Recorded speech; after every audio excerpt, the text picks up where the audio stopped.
Hi guys, my name is Romeo Tolentino and I am the leader of Chapter 9, which is entitled The Laws and Policies for Women in the Philippines.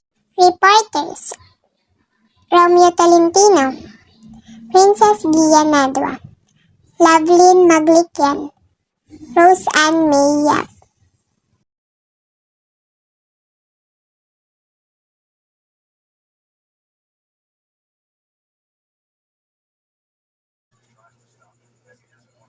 So start with my title of my topic, which is the human approach. So what is human approach? It is the way of the world is structured, placed certain groups as a disadvantage.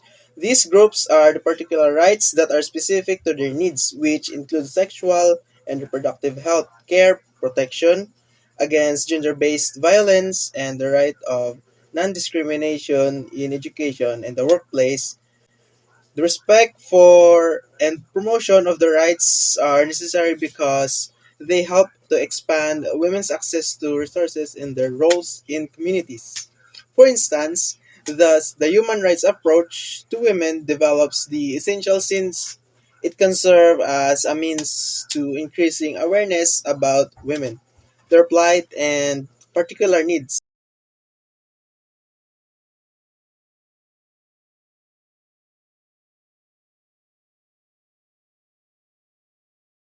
The Universal Declaration of Human Rights is a common standard of achievements for all peoples and all nations.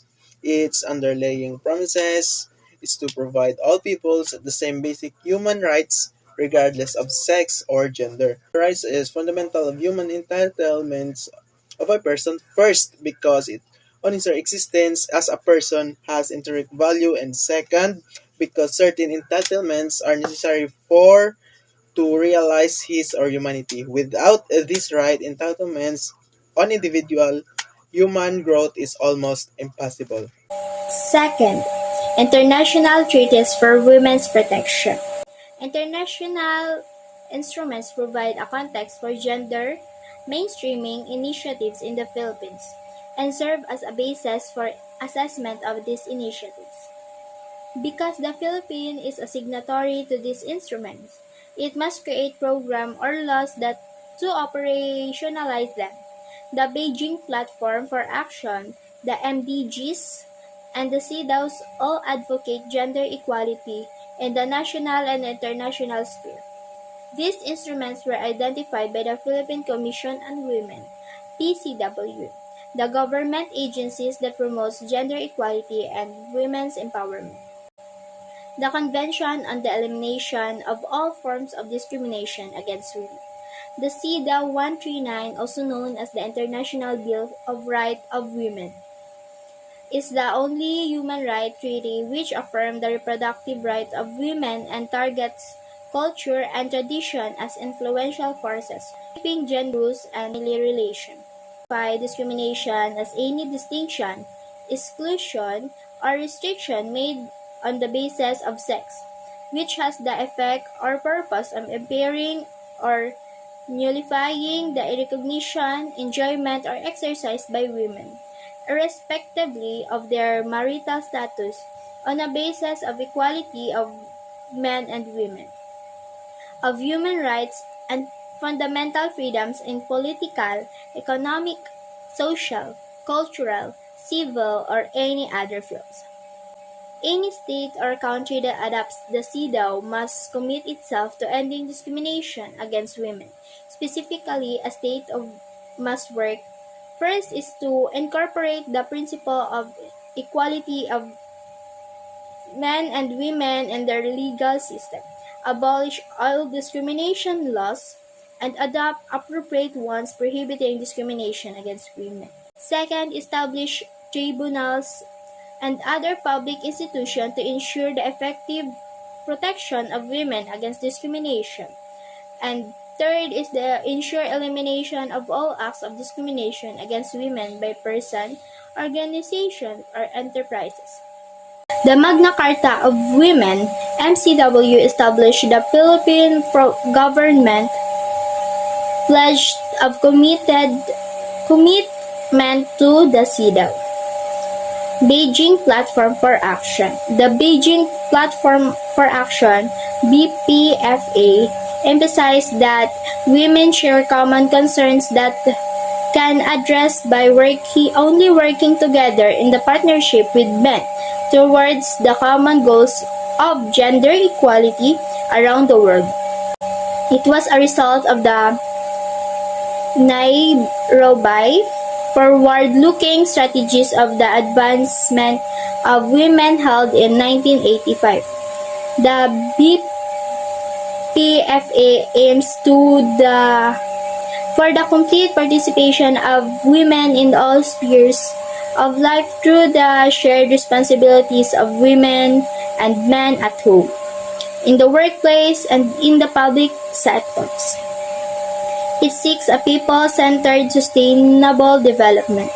The BPFA is a landmark act that recognizes the subordinate position of women in the globe and aims to promote and protect their full rights while diagnosing problems related to women issues. It proposes strategic, objective, and concrete actions that may be taken by various concrete agencies to address these issues. The BPFA has special considerations for the girl child, indigenous women, women workers, and women who were victims of violence in armed conflict. It also focuses on the social dimension of growth, recognizing the structural adjustment plans had left behind women and lead to a feminization of poverty, the phenomenon in which majority of world's poor are women. To ensure gender equality, the BPFA formulated the 12 critical areas of concern that need urgent actions. First is the persistent and increasing burden of poverty on women. Second is inequalities and inadequacy in and unequal access to education and training. Third is the inequalities and inadequacy in and equal access to healthcare and related services. Violence against women.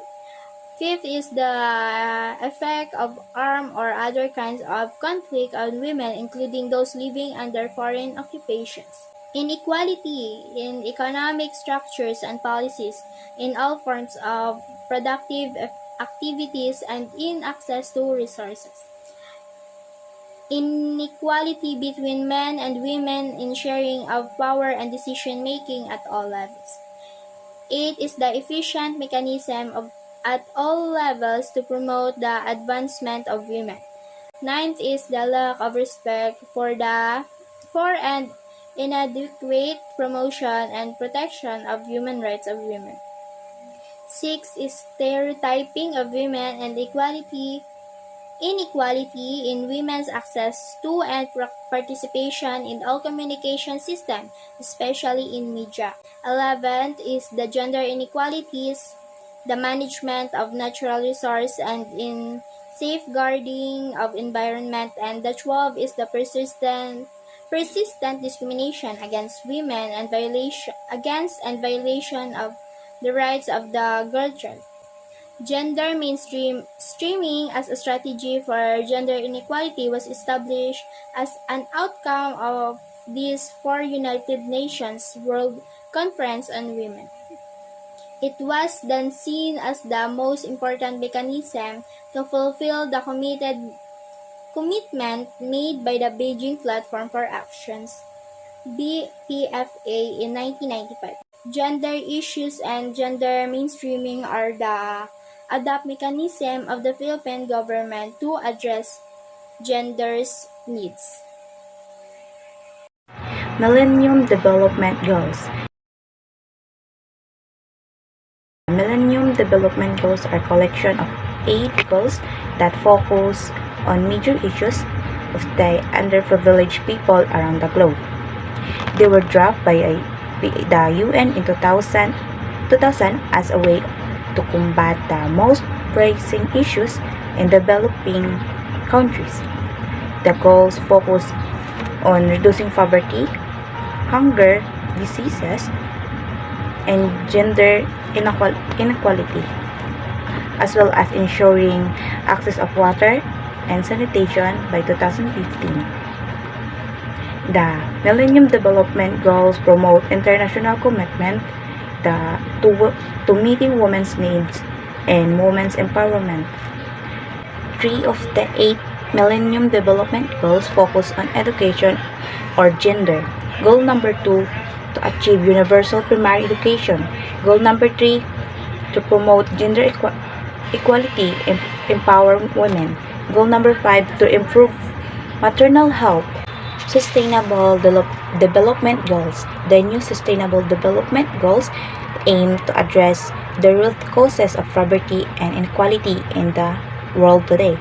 The Sustainable Development Goals are built from the Millennium Development Goals and aim to continuing the latest goals and completing the targets by 2030. Below is one of specific goals concerning gender equality along with its associated targets.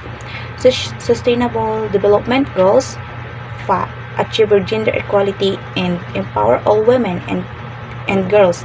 Goal 5 has the following targets: end all forms of discrimination against all women and girls everywhere. Eliminate all forms of violence against all women and girls in the public and private spheres, including trafficking and sexual and other types of exploitation.